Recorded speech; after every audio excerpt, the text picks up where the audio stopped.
سپاسگزار بودنش به خالیبایeva عوضمو و سحنه خالیبایeva عوضمو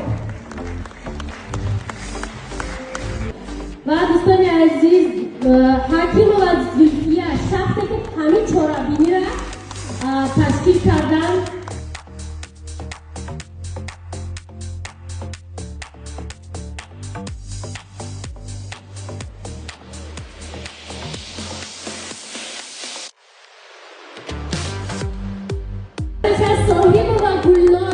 صاحب و گلنار شخصی که پیوسته در عالم نزاع حکیم و همراه بودن و به نهایت مهنت زیاد کردن.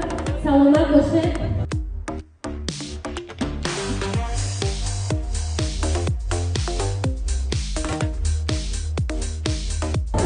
منیرخان هم همه قصد بودی که در خدمت ما بودن و مردانعی و گناه رحمتی تمام دخترکان و همه انسان